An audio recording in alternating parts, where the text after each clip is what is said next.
Se eu pudesse escolher um momento para viver de novo, voltaria para minha infância.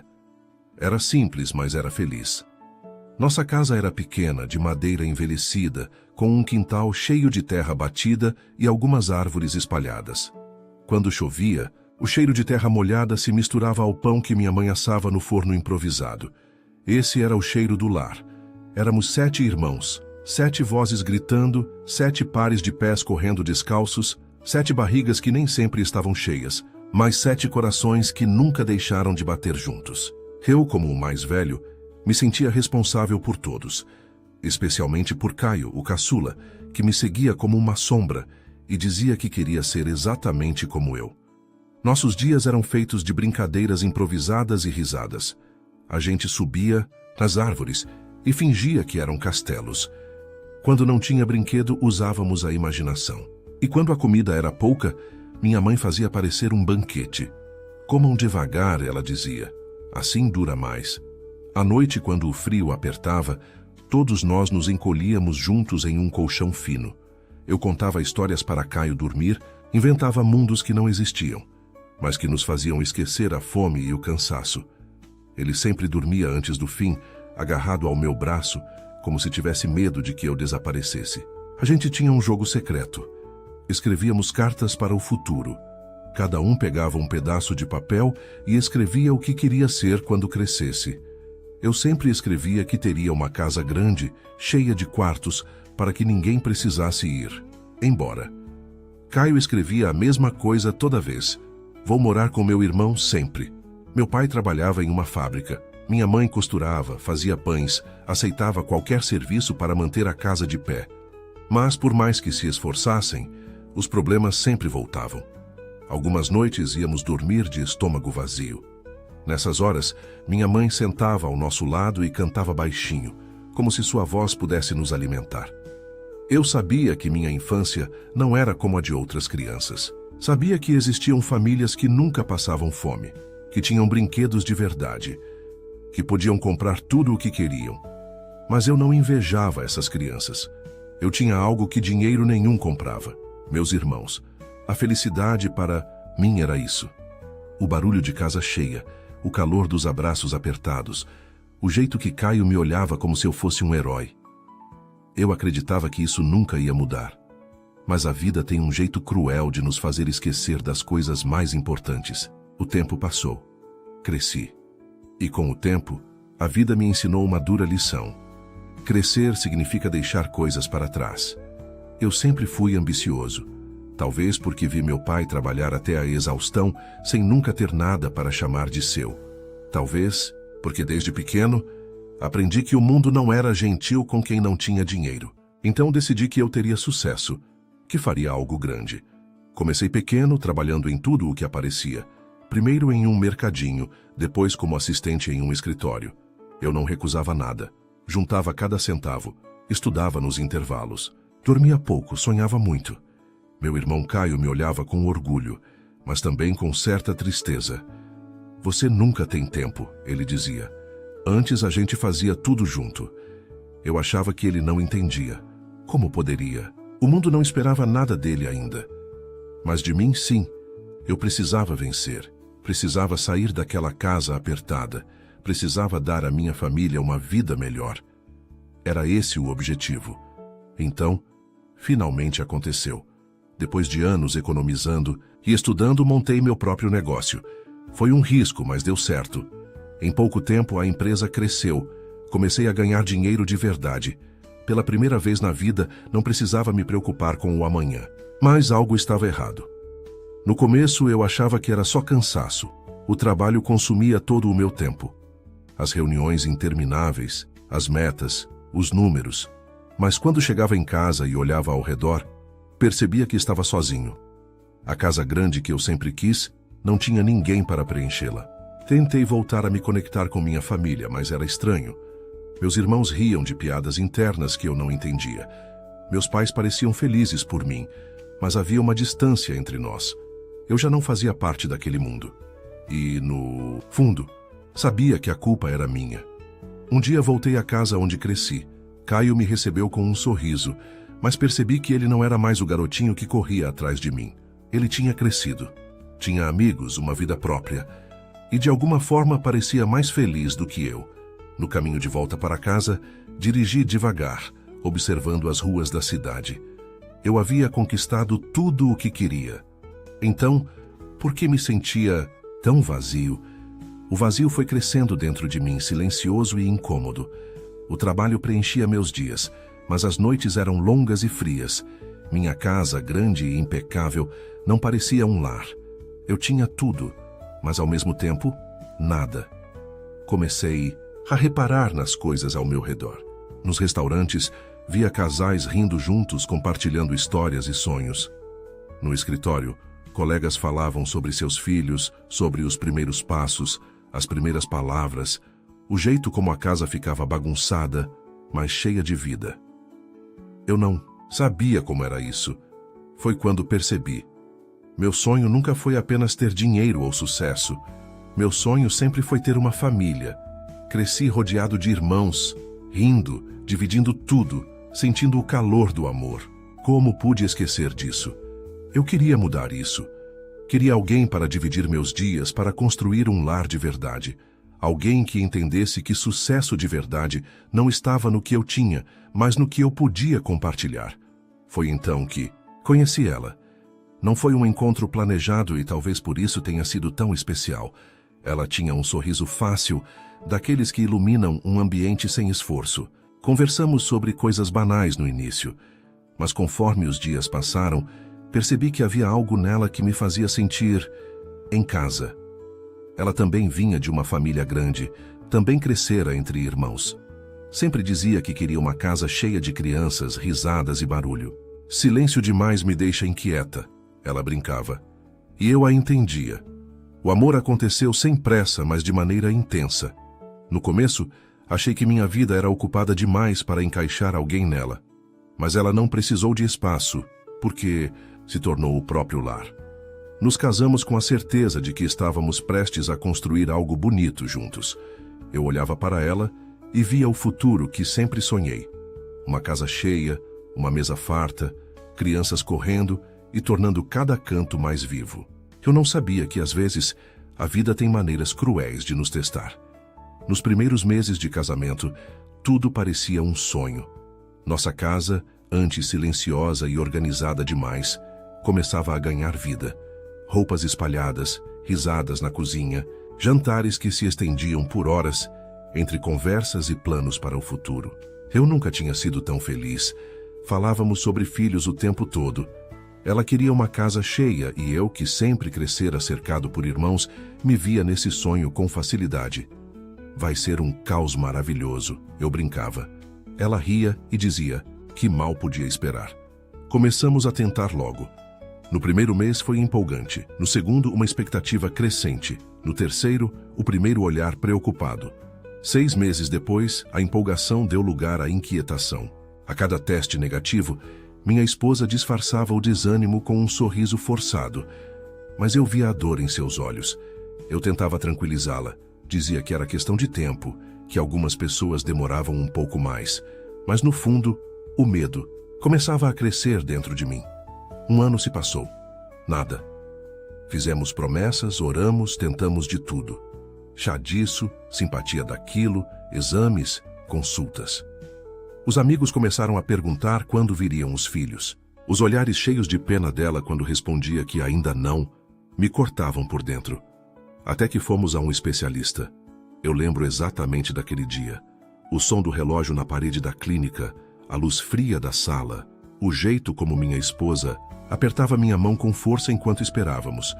O médico falava, mas parecia que sua voz se distorcia no ar. Eu só conseguia entender uma frase. O problema não é ela, é você.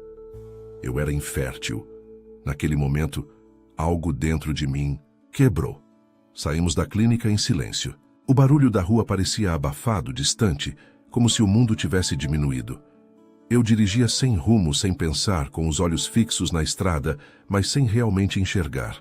Minha esposa segurava minha mão no banco do passageiro, mas eu não conseguia olhar para ela. Sentia um nó apertado na garganta, um peso esmagador no peito, como se de repente eu tivesse me tornado menos Menos homem, menos digno, menos capaz de dar a ela o futuro que prometi.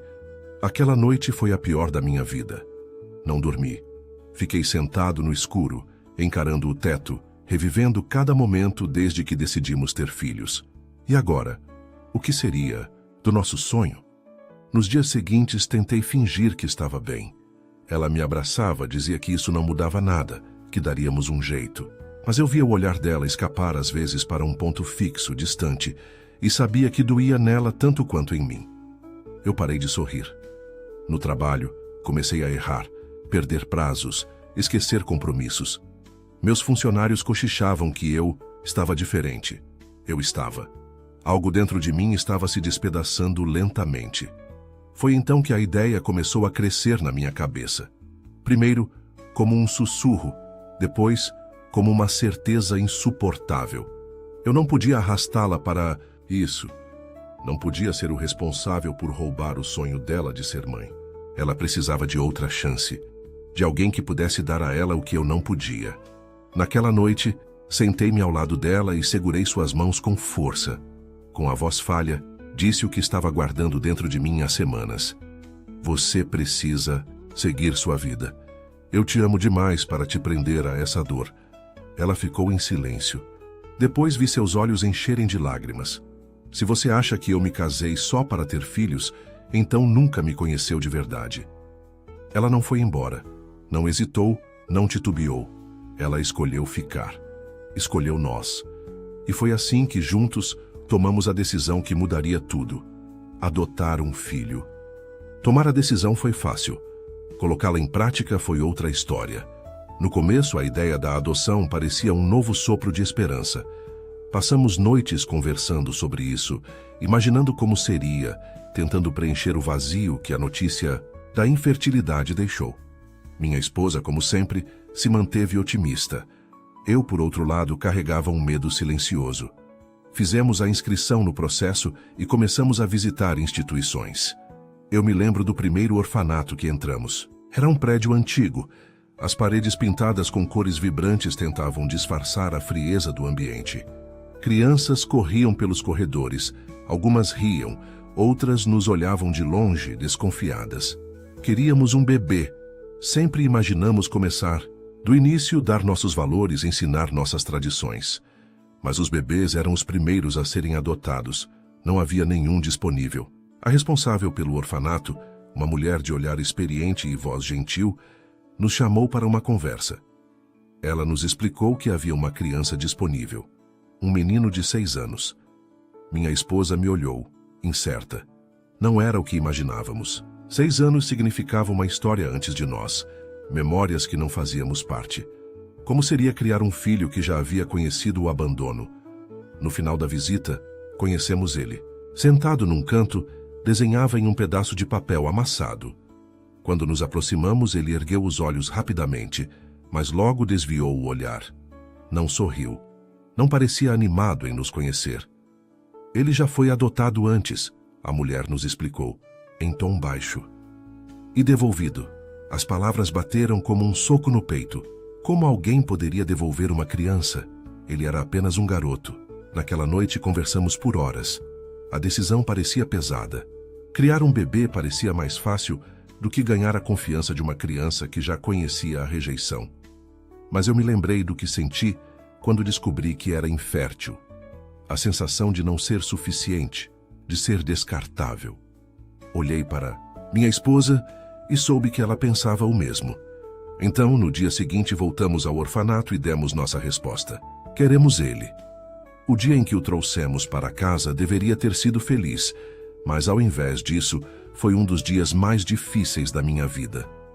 No carro, ele ficou em silêncio o tempo todo. Olhava pela janela, sem expressão. Não perguntava nada, não demonstrava curiosidade sobre a nova casa. Era como se estivesse contando os minutos até ser devolvido de novo. Minha esposa tentava animá-lo. Mostrou os brinquedos que havíamos comprado, falou sobre o quarto novo, contou que preparamos tudo com carinho, mas ele não reagia. Apenas pegou sua mochila surrada e a abraçou, como se fosse a única coisa que realmente lhe pertencesse. Ao chegarmos, ele entrou na casa devagar, analisando tudo. Depois, largou a mochila no chão e olhou para mim pela primeira vez desde que saímos do orfanato. Quando vocês vão me mandar de volta? As palavras me travaram. Minha esposa engoliu em seco. Ele já estava acostumado a ser rejeitado, tanto que nem via sentido em tentar se apegar. Nos primeiros dias tudo foi difícil. Ele recusava comida, falava pouco e evitava contato. Quando tentávamos conversar, suas respostas eram secas e monossilábicas. E pior, ele nos testava. Desafiava regras, bagunçava coisas, ignorava nossas tentativas de aproximação. Uma noite, acordei com um barulho. Levantei e o encontrei na porta da sala calçando os sapatos às pressas. Ele ia fugir. Chamei seu nome, mas ele não respondeu. Só abaixou a cabeça, esperando que eu gritasse, que brigasse com ele. Mas eu não fiz nada disso. Ajoelhei-me ao seu lado e perguntei com a voz mais calma que consegui: "Posso ir com você?" Ele me olhou confuso. Seus olhos estavam cheios de medo, mas também de algo que eu conhecia bem: solidão. Naquele momento, percebi que não bastava dizer que ele fazia parte da nossa família. Ele precisava sentir isso. E talvez levasse tempo, mas eu estava disposto a esperar. Depois daquela noite, eu percebi que ganhar a confiança dele seria como esculpir uma pedra bruta.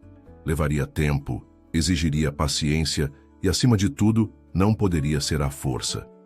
Nos primeiros dias, tentamos nos aproximar com pequenos gestos. Minha esposa preparava seus pratos favoritos, segundo a diretora do orfanato.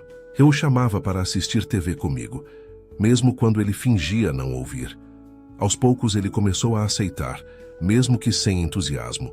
Mas havia algo que ele sempre fazia: desenhar. Às vezes, eu o via sentado na varanda, lápis na mão, rabiscando cadernos velhos.